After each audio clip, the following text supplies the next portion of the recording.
Question है the law of reflection.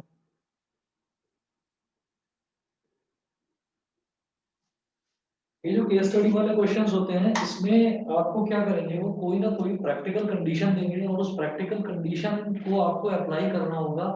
कहीं ना कहीं आपको खुद ही समझना है कि मुझे उसमें एपी वाला चैप्टर यूज करना है, pair of linear equation use करना है, ट्राइंगल्स यूज करना है, प्रोबेबिलिटी क्या यूज करना है, वो आप खुद देखेंगे। क्वेश्चन देखिएगा, the law of reflection states that, दिखाई दे रहा है ना सभी को? Yes, sir. The law of reflection states that when a ray of light reflects off a surface, when a ray of light reflects, Sir, आपकी video अच्छा अच्छा,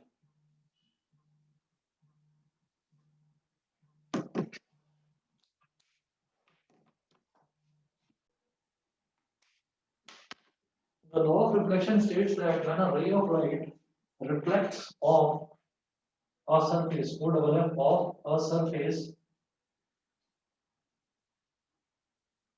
the angle of incidence, मैं सीधा सीधा लिख रहा हूँ, angle I is equal to angle R।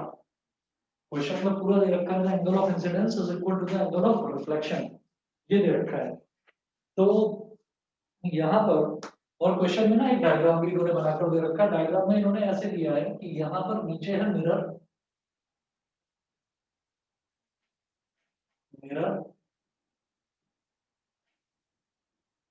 और मिरर के ऊपर एक परपेंडिकुलर लाइन सेगमेंट वो ड्रॉप कर दिया गया है ऐसे। आप जानते हैं मिरर के ऊपर अगर मैं कोई एक परपेंडिकुलर लाइन ड्रॉप करता हूँ तो उसी को हम नॉर्मल बोलते हैं। फिर जिस पॉइंट पर ये नॉर्मल है उसी पॉइंट पर एक रे ऑफ लाइट ऐसे इंसिडेंट होगी, तो this is called incident ray. यहां से ये रिफ्लेक्ट होगी, this is called reflected ray. ये जो इंसिडेंट रे है ये नॉर्मल के साथ जो एंगल बनाती है वो है angle of incidence.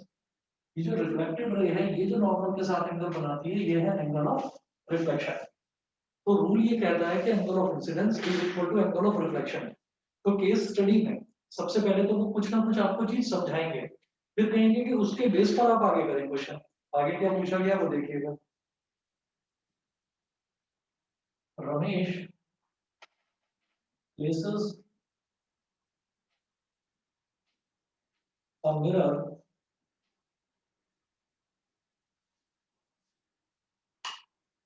Ramesh places a mirror on level ground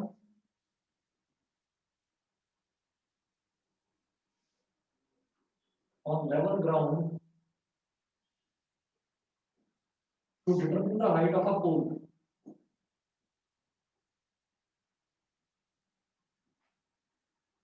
To determine the height of a pole with traffic light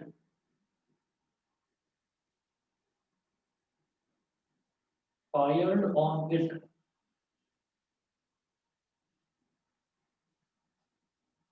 Full stop. He stands at a certain distance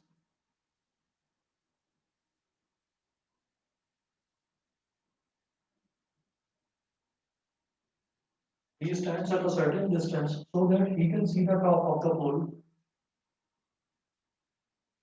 so that he can see the top of the pole, so that he can see the top of the pole reflected from the mirror.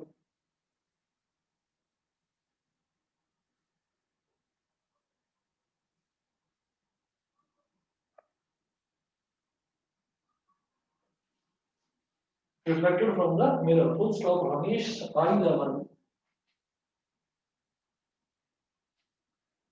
Ramesh's eye level is 1.5 meter above the ground. Is 1.5 meter above the ground. Full stop.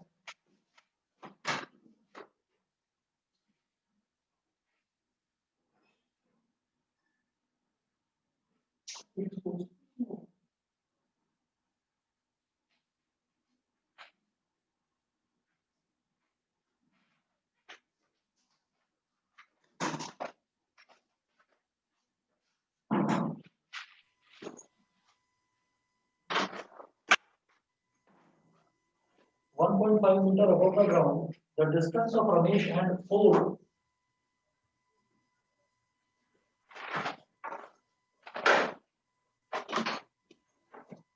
the distance of Ramesh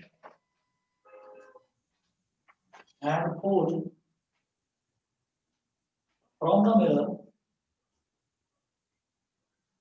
Ramesh and pole from the mirror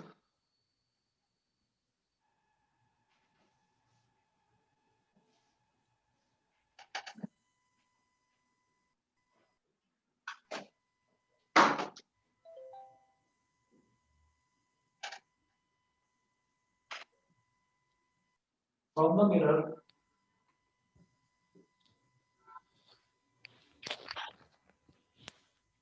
are 1.8 meter and 6 meter respectively. Are 1.8 meter and 6 meter respectively.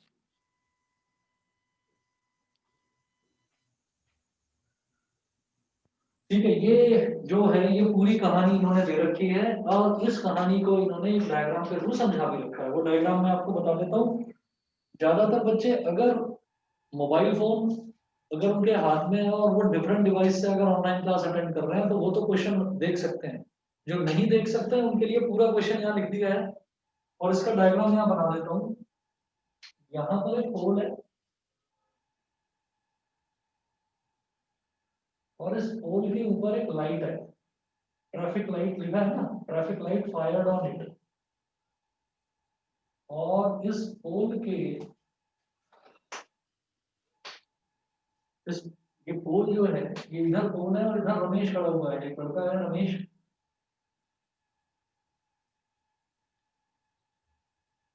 वो इधर खड़ा हुआ है और दोनों के बीच में रमेश के और पोल के बीच में एक मिरर रखा हुआ है। मिरर कुछ इस तरह से रखा हुआ है कि रमेश इसकी जो ऊपर लाइट है इसको एग्जैक्टली देख पाए इस मिरर में। समझ रहे हैं? जैसे मान लीजिए मैं यहाँ पर बैठा हूँ, आप वहां पर बैठे हो, बीच में हमने एक मिरर रख दिया। वो मिरर कुछ इस तरह से एडजस्ट कर रखा है कि मैं तुम्हारी इमेज को इसमें एग्जैक्टली देख सकूं। तो वही चीज है कि मिरर को कुछ इस तरह से एडजस्ट कर रखा है कि रमेश जो है वो इस मिरर में इस पोल की इमेज बनेगी, है ना। भाई मिरर रखा हुआ है तो इसमें पोल की इमेज बनेगी, तो रमेश इसमें इस पोल की जो ऊपर लाइट है उसकी इमेज को एग्जैक्टली देख पाए, इस तरह से रखा हुआ है। जब वो देख पाएगा तो इसका मतलब यहां से ये एक रे ऑफ लाइट जो आएगी वो रे ऑफ लाइट सीधी रमेश की आंखों में जाएगी, तभी तो रमेश उसको देख पाएगा। ठीक, इसका मतलब बेटा ये हो गई इंसिडेंट लाइट और ये हो गई जो मिरर से टकरा कर लाइट जाती है रिफ्लेक्टेड लाइट। और शुरुआत में ही इन्होंने दे रखा है कि एंगल ऑफ इंसिडेंस और एंगल ऑफ रिफ्लेक्शन इक्वल होता है, तो सीधी सीधी बात है कि ये है आई और ये है आर। पोल जो है पोल टिल्टेड है, स्लैंट है, कैसा है ये दे नहीं रखा। तो बाय डिफॉल्ट हम जानते हैं कि कोई भी पोल है वो पोल सीधा ही खड़ा होता है जमीन पर, यानी कि वो 90 डिग्री का एंगल बनाएगा। ये एंगल 90 डिग्री का। पोल की हाइट कितनी है मुझे नहीं पता, हमने उस पोल की हाइट को h मान लिया। ये जो रमेश है, रमेश की हाइट कितनी है ये दे रखी है कि जमीन से रमेश का जो आई लेवल है वो 1.5 मीटर है, तो हम अप्रोक्सीमेटली मान लेते हैं कि आईज जो है वो बिल्कुल सर पर है, टॉप पर। माना कि आईज यहाँ नहीं होती पर फिर भी हमने मान लिया कि ठीक है रमेश की हाइट 1.5 मीटर दे रखी है। तो इसकी हाइट गिवन है 1.5 मीटर, ये देखिए दे रखा है ना, Ramesh eye level is 1.5 metre above the ground. The distance of Ramesh and pole from the mirror, mirror से रमेश का डिस्टेंस और पोल का डिस्टेंस कितना है। रमेश पहले रमेश फिर पोल, यानी कि जो पहले दे रखा है रमेश का है ये पोल का है। तो यहां से मिरर से रमेश का डिस्टेंस है 1.8 मीटर और मिरर से पोल का डिस्टेंस है 6 मीटर।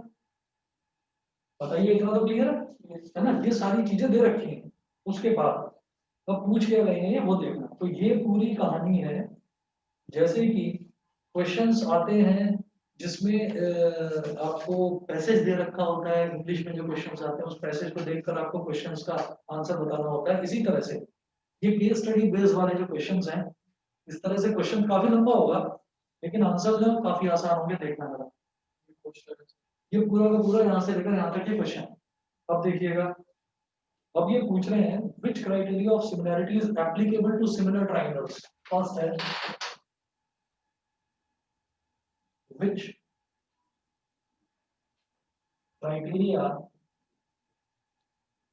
of similarity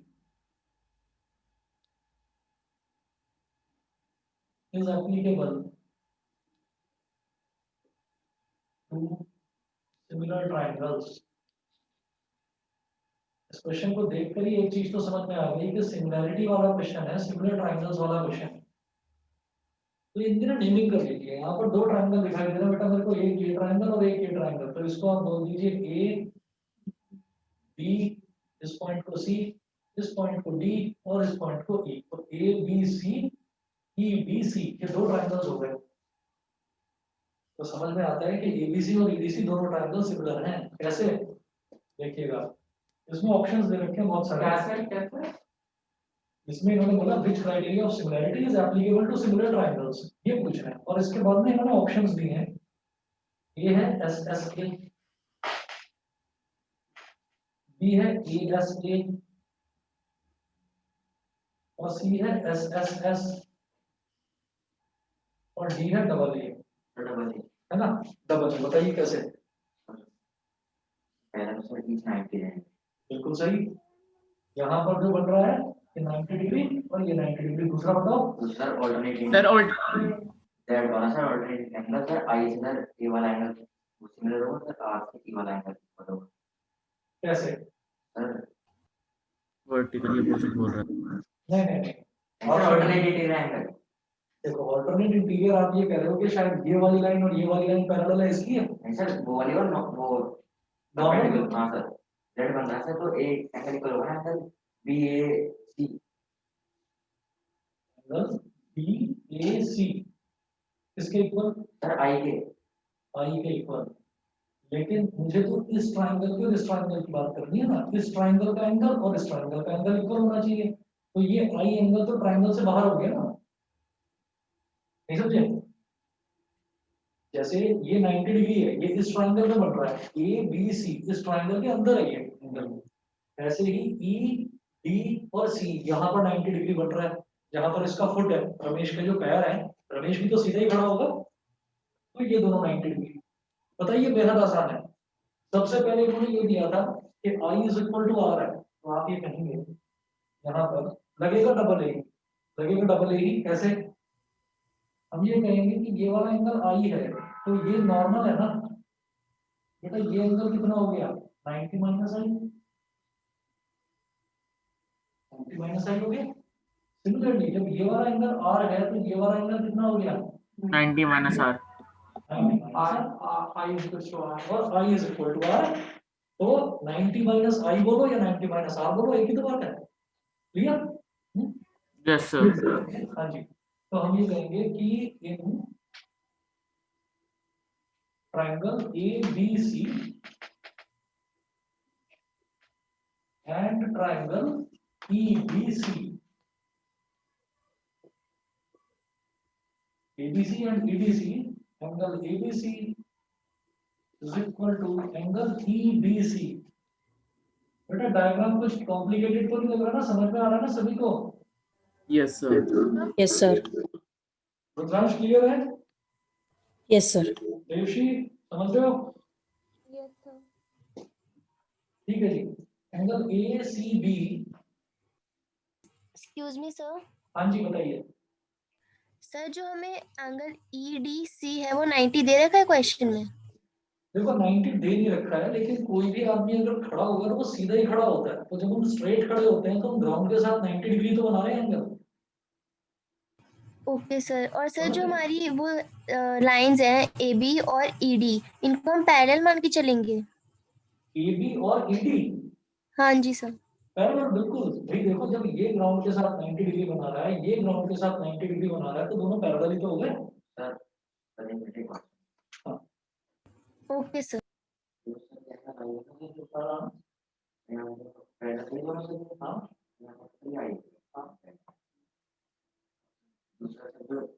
हाँ और है ये वाला हो गया।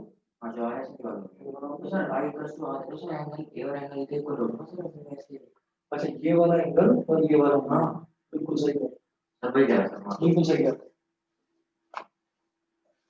देखिए जी, हमने दो तरीके बताए हैं। पहले तो ये देख लो जो मैं बता रहा हूँ, angle ACB is equal to angle ECD।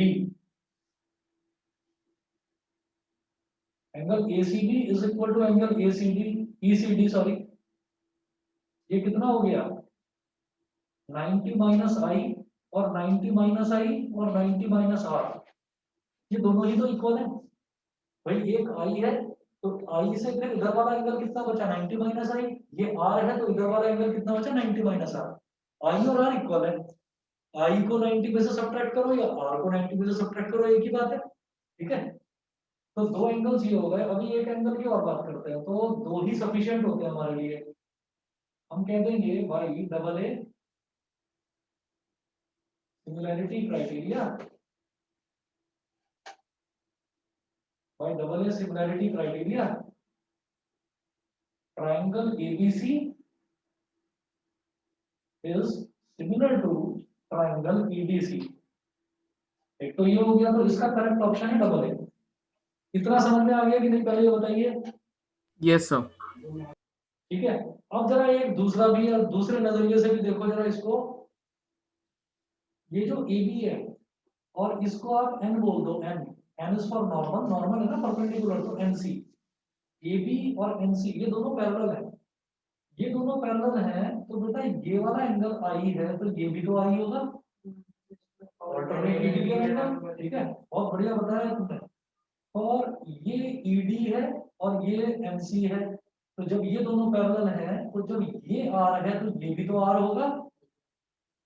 बताओ जी, समझ में आ रहा है अनमोल? Yes sir.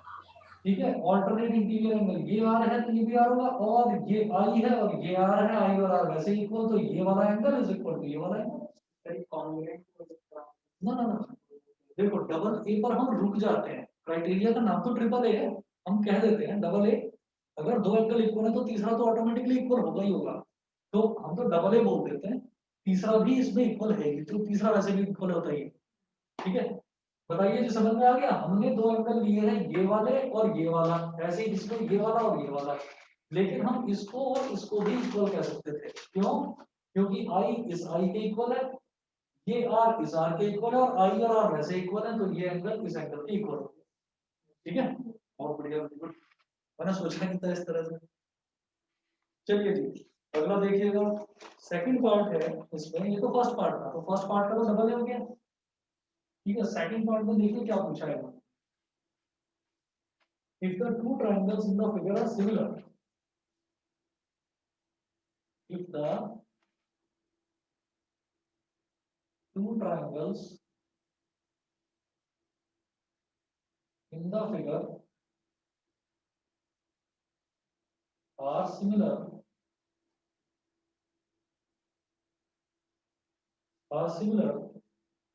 comma, what is the height of the pole? What is the height of the pole? ये भी बता सकते हैं। सबसे पहले उन्होंने पूछा if the two triangles are similar, तो yes, दोनों ट्रायंगल सिमिलर हैं। हाइट क्या है पोल की?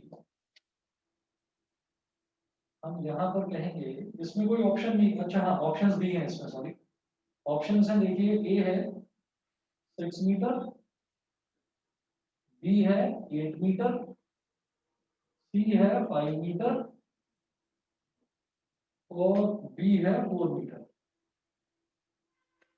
जी कैसे होगा? तो दोनों ट्रायंगल सिमिलर हो गए तो इनका रेशियो लिखो पहले तो। Triangle ABC is similar to triangle EDC, तो इनका रेशियो कैसे लिखोगे? पहला दूसरा अल्फाबेट AB इसका पहला दूसरा अल्फाबेट ईडी, तो एबी अपॉन ईडी, इसका दूसरा तीसरा अल्फाबेट बीसी, इसका दूसरा तीसरा अल्फाबेट डीसी, तो बीसी अपॉन डीसी, फिर इसका पहला तीसरा अल्फाबेट एसी और इसका पहला तीसरा अल्फाबेट ईसी। ठीक है, अब जो जो वैल्यूज मेरे पास हैं वो वैल्यूज में डालता चला जाऊंगा। याद रखिए मुझे निकालना क्या है, मुझे ए बी निकालना, हाइट ऑफ द पोल मुझे ए बी निकालना है। ए बी को मैंने क्या माना था, H, H upon ED, ED क्या है, हाइट ऑफ रमेश कितनी है 1.5, 1.5, बीसी कितना है 6, देखिए 6, और डीसी कितना है 1.8। ठीक है, अब AC अपॉन EC, ये AC अपॉन EC लिखने की मुझे जरूरत नहीं है क्योंकि इतने से ही मेरा H निकल जाएगा। यहाँ इस पॉइंट से ये वाला पॉइंट कैंसिल आउट हो गया, 3 5 15 और 3 6 15, 6 से 6 कट गया, हाइट 5 मीटर आ गई। ठीक है, बताइए कि सभी को क्लियर है? हाँ क्रॉस मल्टीप्लाई, भाई आप देखो ना, ये 6 से 6 कट गया तो इधर क्या बचा 1, h upon 5 is equal to 1, 5 इधर चला जाएगा, h होगा।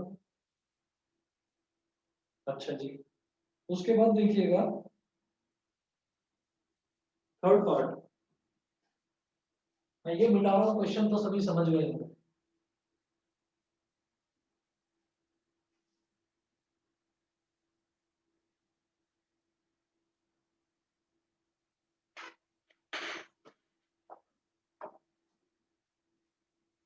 What is the distance of the light?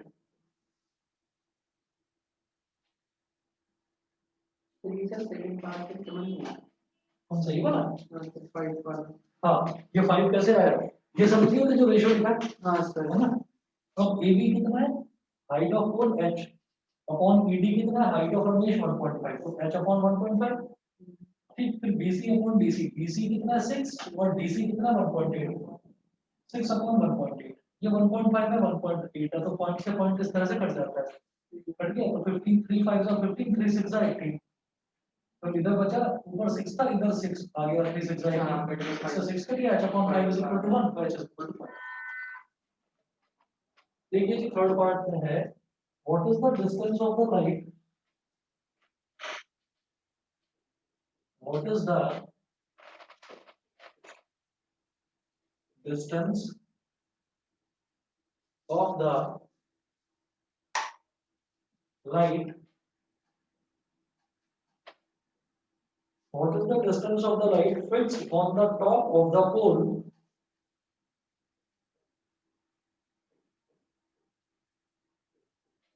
fixed on the top of the pole from the mirror? हाँ,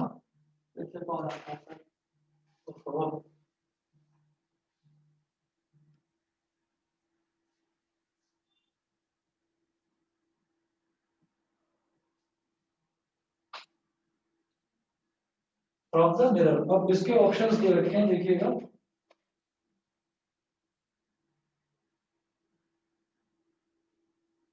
इसके ऑप्शंस हैं, ए पार्ट है 4 मीटर, बी पार्ट है √61 मीटर, सी पार्ट है √11 मीटर और डी पार्ट है 7 मीटर। अब देखिएगा वो पूछ रहे हैं कि what is the distance of the light fixed on the top of the pole from the mirror, मतलब मिरर से, ये मिरर यहाँ पर रखा है, मिरर से लेकर यहाँ तक की, मतलब वो एसी पूछ रहे हैं, पाइथन हाँ √61, वही है, हाइट कितना आ गया 5, तो 5 का स्क्वायर प्लस 6 का स्क्वायर By Pythagoras theorem. छोड़ दूं, कर लोगे? Yes, sir. चलिए √61 है, इसका देख लीजिएगा fourth part, using the concept of similarity,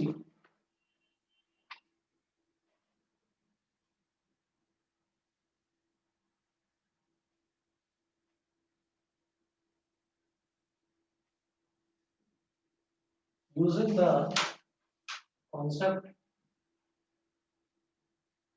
of similarity,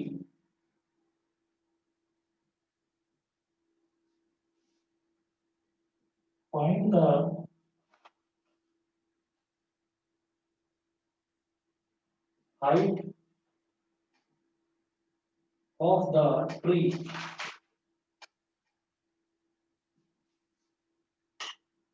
अब ट्री कहां से आ गया देखिएगा क्वेश्चन एक इसमें अलग फिगर दे रखी है इस पार्ट में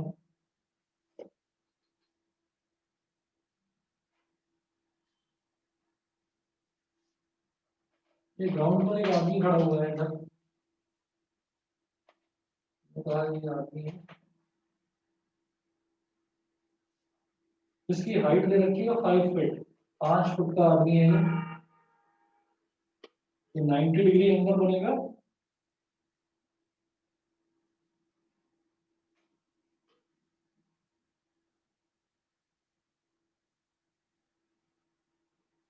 और ठीक यहीं पर एक ट्री है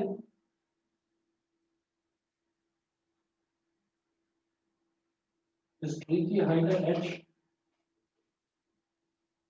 ये डिस्टेंस दे रखा है 7 फीट ये डिस्टेंस दे रखा है 14 फीट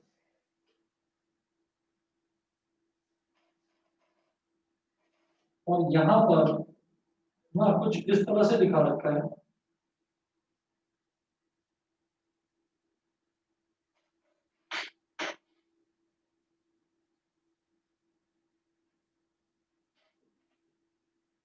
मानिए जैसे पेड़ है इस तरीके का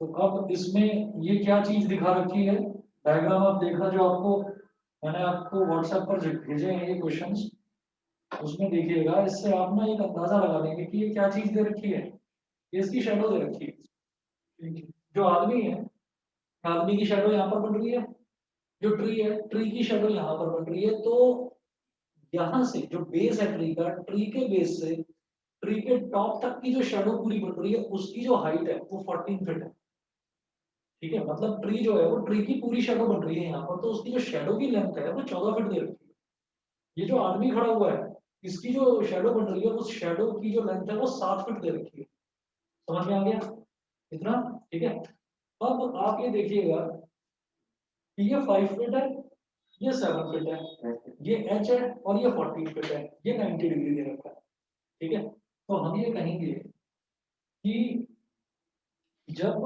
सर मैं कहीं क्या है आप ट्री की तो निकालनी है ट्री की तो निकालनी है और उन्होंने बोला using the concept of similarity तो जो वो है हमारा जो सन तो बिल्कुल सेम हाइट पर होगा अगर शाम के 5 बजे अगर देखा जा रहा है इसकी शैडो और इसकी शैडो देखी जा रही है शाम के 5 बजे और एक ही जगह पर खड़े हुए हैं ये नहीं कि एक गाजियाबाद में खड़ा हुआ है और एक लंदन में खड़ा हुआ है ऐसा नहीं है तो इसका मतलब सन तो सेम इंक्लिनेशन पर होगा इसका मतलब 5/7 इज इक्वल टू h/40 ये आंसर क्वेश्चन समझ गए ना वही नहीं समझे हम सीधे सीधे सर आ गया सर सर ना तो सेम आप ये करके चलिए मैं 5/7 बोल रहा हूँ कुछ और बोल दो आप कहो ये 5 फीट है आदमी की हाइट ये h है ट्री की हाइट 5/h ये इसकी शैडो 7/40 समझ गए तो हाइट ऑफ ट्री कितना आ जाएगा तो 5/h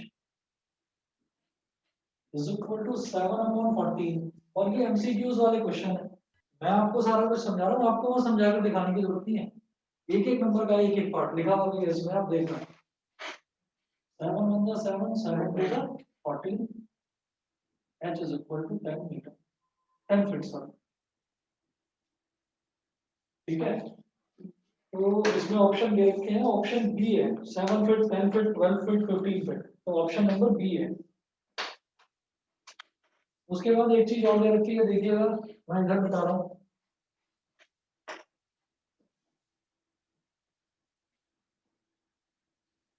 अब जो अगला पार्ट है ये तो फोर्थ पार्ट था फिफ्थ पार्ट का इनमें से किसी भी डायग्राम से कोई लेना देना नहीं है general question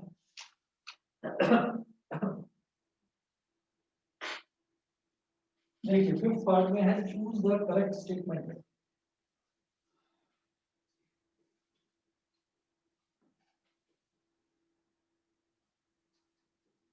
choose the correct statement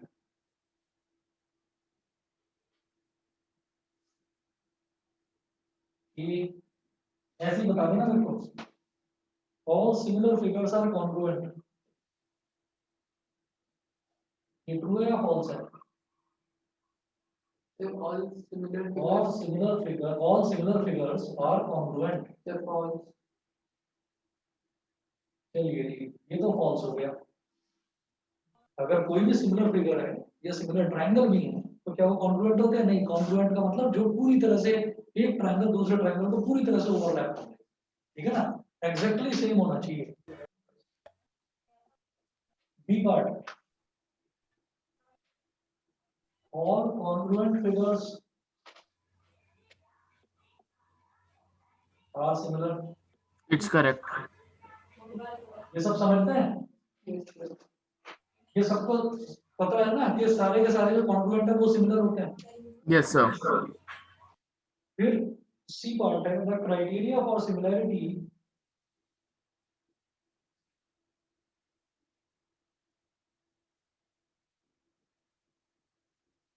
the criteria for similarity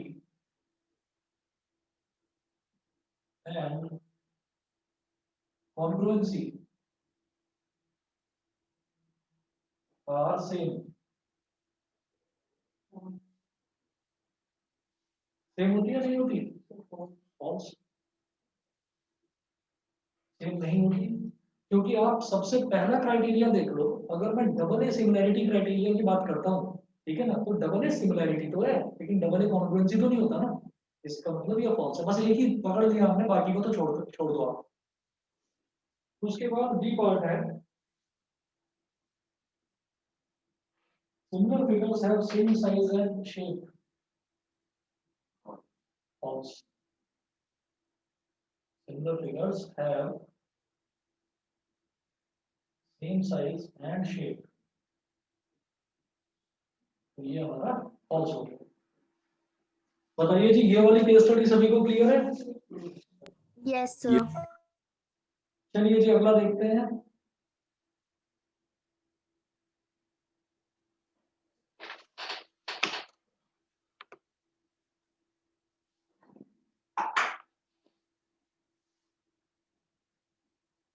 ये मिटा रहा हूँ सारा।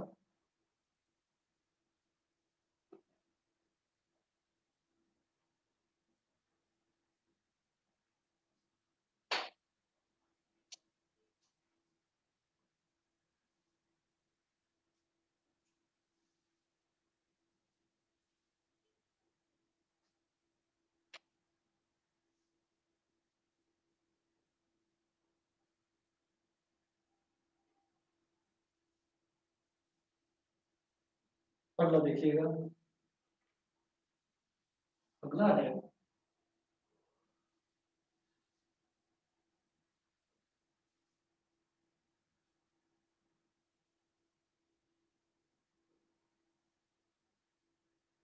to raise social awareness about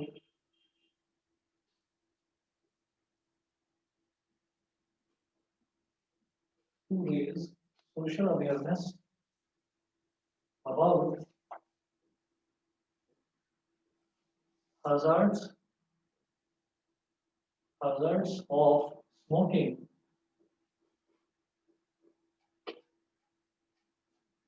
A school decided to start no smoking campaign. A school decided to start no smoking campaign.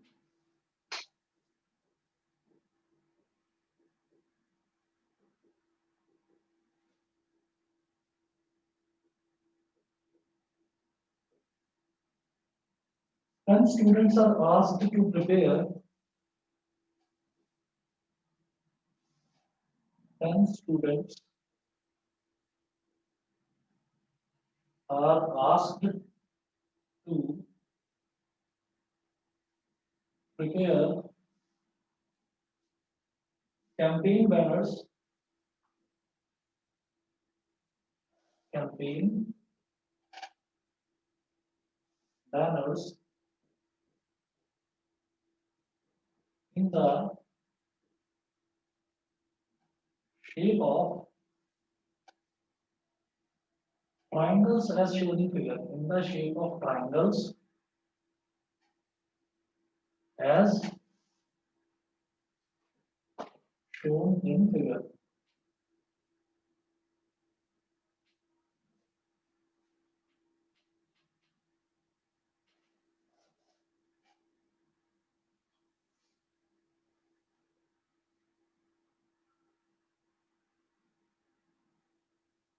Y-axis or x-axis,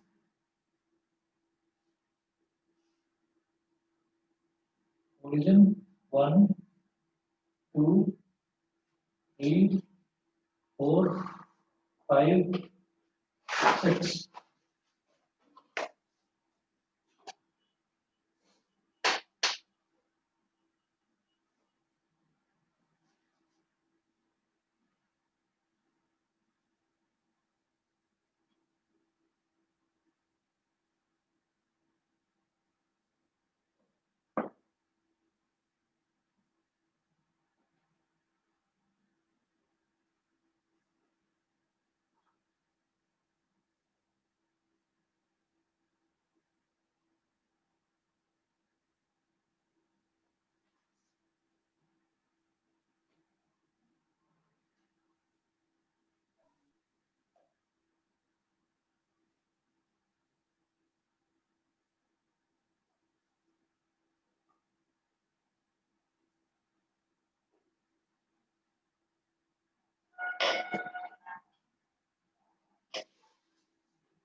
इधर भी लिखा हुआ है इन सेंटीमीटर और इधर वाई एक्सिस पर भी लिखा हुआ है इन सेंटीमीटर। तो जो बैनर है वो बैनर ट्रायंगुलर शेप का है।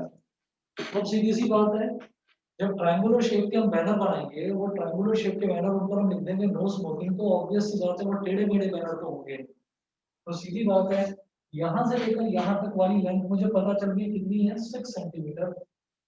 इसकी हाइट मुझे पता चल गई, तो क्या होगा कि ये इस तरह का बनेगा कि AC और BC ये दोनों इक्वल लेंथ के होंगे, तभी तो एक अच्छा ट्रायंगल बनेगा, नहीं तो टेढ़ा मेढ़ा ट्रायंगल बन जाएगा। बैनर बनाते हैं तो हमेशा सिमेट्रिकल बनाते हैं। तो अब आप ये देखिएगा, इसमें सबसे पहले इन्होंने पूछा था length of side AC is, ये पार्ट में ये पूछ रहे हैं the length of side AC is, ये जो साइड AC है इसकी लेंथ बताइए। ऑप्शंस, फर्स्ट पार्ट है √40 सेंटीमीटर, सेकंड पार्ट है √6 सेंटीमीटर, सॉरी सिर्फ 6 सेंटीमीटर, थर्ड पार्ट है 7 सेंटीमीटर और फोर्थ पार्ट है none of the above. 6 centimetre कैसे?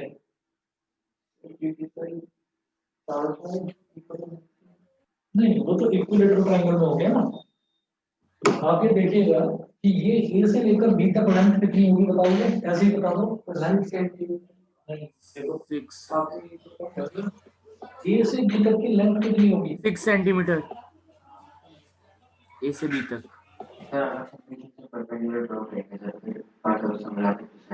बिल्कुल सही।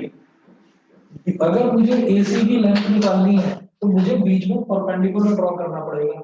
परपेंडिकुलर ड्रॉ करूंगा, यहां से लेकर यहां पर मैंने परपेंडिकुलर ड्रॉ कर दिया। ये कहां पर मिल रहा है? क्योंकि ये एक आइसोसेलेस ट्रायंगल है, तो ये पॉइंट होगा 3.5। मुझे बस ये बता दीजिए AB की लेंथ कितनी है, कोई भी एक बच्चा बता दो ऐसे ही देखकर। 7 अरे 7 कैसे होगी? 1 से स्टार्ट होकर 6 तक जा रहे हैं, कितनी होगी? तो सर 6 ही तो कहा था। अरे तो 1 से 6 तक जा रहे हैं, 0 से 6 तक नहीं जा रहे हैं, सोचो। 5 होगी भाई। हम कभी भी कोई लेंथ निकालते हैं तो अगर मैं 0 से 5 तक जा रहा हूं तो मैं क्या बोलूंगा, 5 - 0, तो वो लेंथ कितनी होगी? 5। अब मैं जा रहा हूँ 1 से लेकर 6 तक, तो 6 - 1, तो ये लेंथ कितनी बची? 5 ही तो बची। 5 आप यहाँ से काउंट करो, 1 से इससे काउंट करो, तो 1 सेंटीमीटर, 2, 3, 4, 5 सेंटीमीटर बचा ना। बताइए सबको समझ में आ गया? AB की लेंथ 5 सेंटीमीटर है, yes sir। ठीक है। एडी की लेंथ 5 सेंटीमीटर है, ये पॉइंट 3.5 है, तो ये वाली लेंथ कितनी हो गई 2.5, ठीक, और ये वाली हाइट कितनी हो गई 7। मत समझना है इसको, दोबारा देखो 1 से लेकर 7 बिल्कुल सही, 6 है ये 2.5 सेंटीमीटर 6 सेंटीमीटर, ये परपेंडिकुलर आपने डाल दिया। अब पाइथागोरस थ्योरम लगा लेना। सर मैंने सर ग्राफ पे ध्यान नहीं दिया कि ग्राफ के अब अंदर ये एक triangle इन्होंने है। यही काम कर रखा है कि इसको ट्रायंगल को खिसका के दे दिया इन्होंने, एक एक यूनिट इधर 1 सेंटीमीटर इधर खिसका दिया, 1 सेंटीमीटर ऊपर खिसका दिया, यही बच्चा कंफ्यूज हो जाएगा लेंथ निकालने में, समझ गए। अच्छा दूसरा हम काम एक और कर सकते हैं, खैर चलो आप पहले यहाँ से निकालो। हम ये कहेंगे कि अप्लाई पाइथागोरस थ्योरम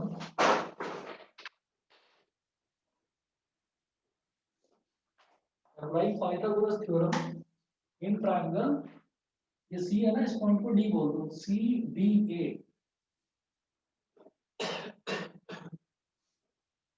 क्या हो जाएगा C D square plus A D square is equal to A C square, C D square plus A D square, तो सी डी कितना 6 का स्क्वायर, ए डी कितना 2.5, तो 2.5 का स्क्वायर। अब एसी की लेंथ निकालनी है और ये मेरे को ऑप्शंस दे रखे हैं अलग अलग, तो ये हो जाएगा 36 प्लस 6.25, 2.5 का स्क्वायर तो यही होगा 6.25, तो कितना हो गया 42.25, ठीक है। तो एसी कितना हो जाएगा under root 42.25, one of the fourth है इसका, वन ऑफ द अबव। अब दूसरा मैं ये देखूंगा क्या कोई और तरीका भी है, बिल्कुल तरीका है। देखिए ये जो a है, इस a का कोऑर्डिनेट क्या होगा, x में देखिए 1 और y में देखिए 1, तो a का कोऑर्डिनेट क्या हो जाएगा 1,1। इसी तरह से c का कोऑर्डिनेट देखिए, c का कोऑर्डिनेट क्या होगा इसका, सबसे पहले x वाला देखा जाता है, तो x में क्या है 3.5, अब लेंथ नहीं कह रहा, अब कोऑर्डिनेट, तो अब तो 3.5 ही लेंगे क्योंकि वो हमेशा ओरिजिन से दिया जाता है कोऑर्डिनेट, तो 3.5 कॉमा 7, और यहाँ से भी आप देखो तो क्या आएगा x2 माइनस x1 का होल स्क्वायर, तो 3.5 माइनस 1 का होल स्क्वायर यानी कि 2.5 का square, plus y2 minus y1 का होल स्क्वायर यानी कि 7 माइनस 1 का होल स्क्वायर मतलब 6 का स्क्वायर। इसका मतलब दोनों तरीके से हमारा आंसर पूरी तरह से सही है। बताइए जी, क्लियर है इतना? Yes, sir. ठीक है जी। अब अगला देखिए, इसमें सेकंड पार्ट क्या दे रखा है, B part sorry,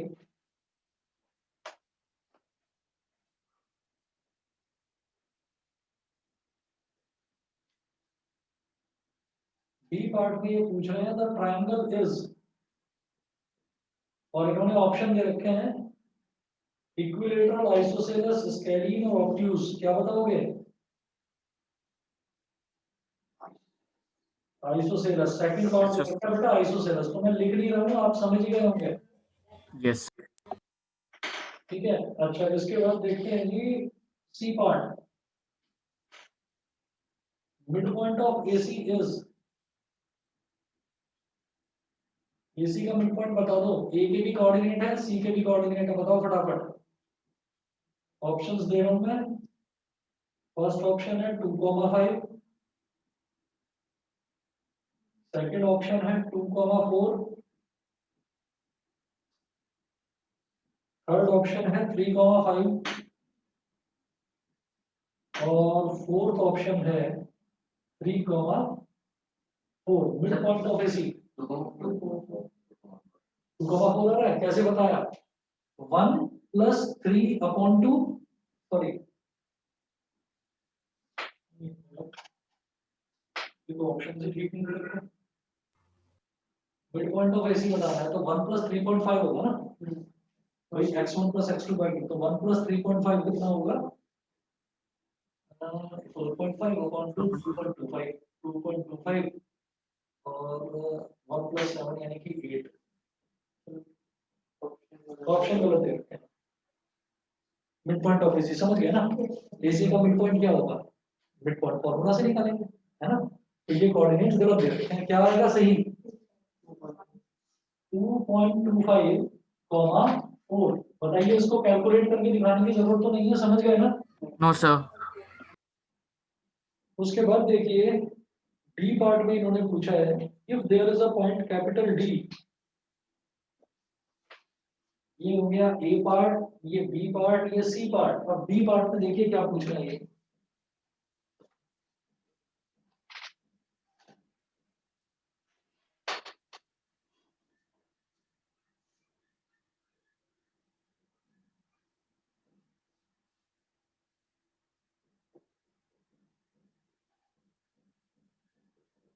if there is a point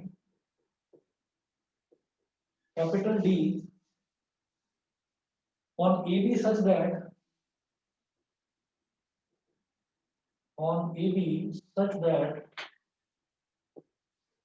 if there is a point capital D on AB such that AD is to DB, AD is to DB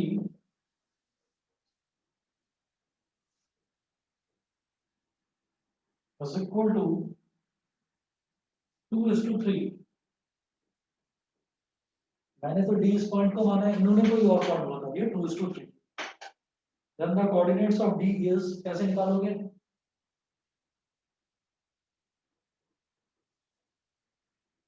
बताओ भाई, क्या यूज करोगे? रेशियो कहां से रखा होता है कोऑर्डिनेट सिमेट्री में? Section formula. ठीक है, तो डराओगे क्या? Sorry sir. ठीक है, देखिए ये हो गया ए और बी, तो ए बी को डिवाइड कर रहा है point D, A D is to D B, है ना? तो ये 2:3 क्या दे रखा है मुझे? एम की वैल्यू 2 है, m1 की, और m2 की वैल्यू है 3। तो coordinates of D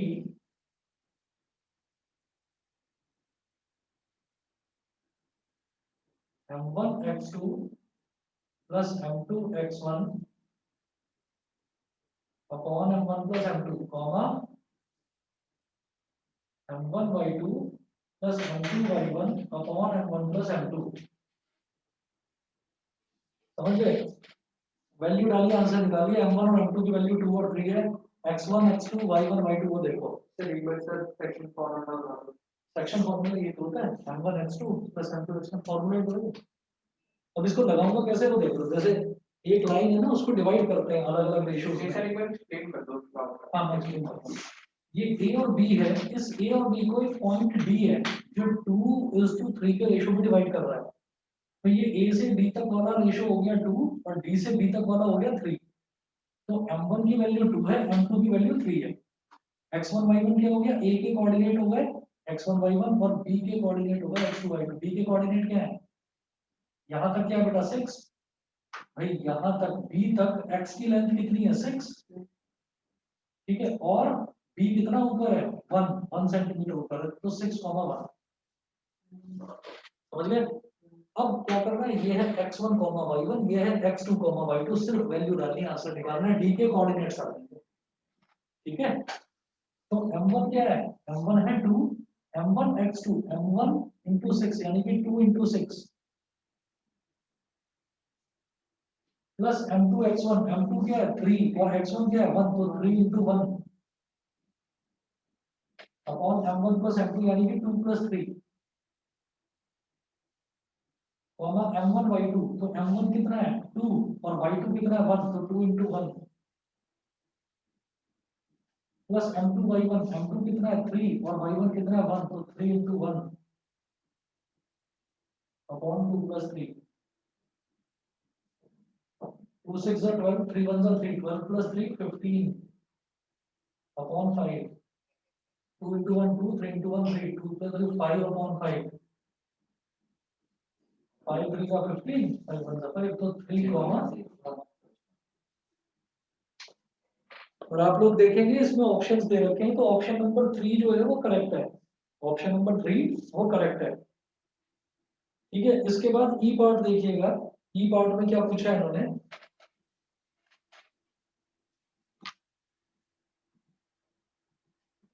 E part में इस तरफ कर रहा हूँ, यहाँ पर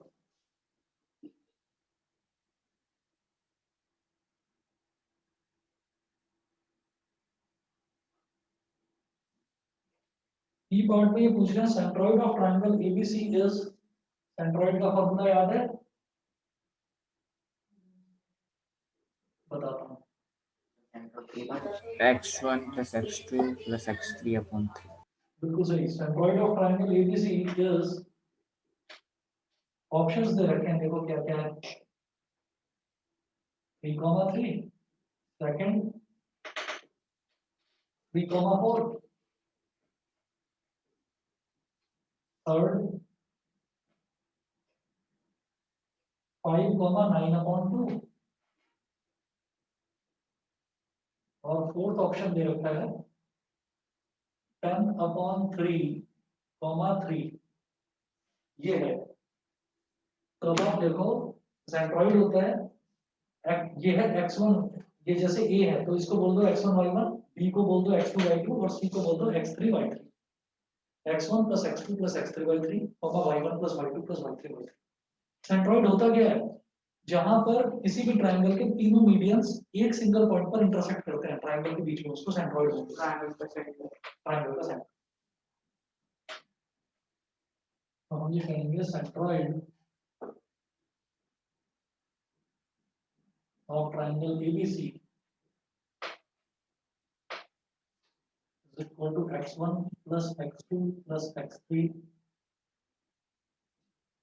upon 3, y1 plus y2 plus y3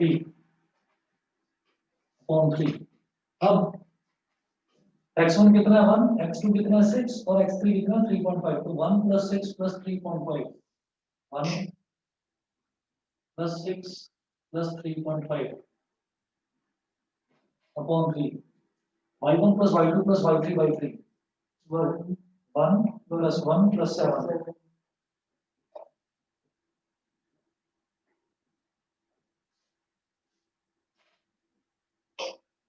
तो ये कितना हो गया 6 plus 1 7, ये हो गया 10.5 upon 3 और ये हो गया 7 plus 1 8, 9 upon 3 यानी कि 3। ये गलत दे रखा होगा इन्होंने, 10.5 है ये ऑप्शन, फोर्थ जो है ना, क्योंकि 10.5 upon 3 आ रहा है, तो आंसर 10.5। 10.5 और कॉमा ये वाला हो गया, ठीक है। और 10.5 को वैसे भी हम क्या बोल सकते हैं 1.5 हो जाएगा, नहीं 3.5, 3 3 9, 10 minus 9 हो गया 1 और 15 आ गया 3.5 या तो यहाँ पर 10.5/3 होगा या यहाँ पर 3.5/3 होगा, मतलब ऑप्शन गलत दे रखे हैं। ठीक है जी, तो ये अभी हमारी 2 केस स्टडी हुई है, मैंने और भी भेजी थी आपको, और शाम वाले बैच में आगे भी करवाता हूँ मैं, ये आगे करवाते हैं, ये बड़ा इंटरेस्टिंग है सारे के सारे। ठीक है, Okay, sir. Okay. Thank you sir.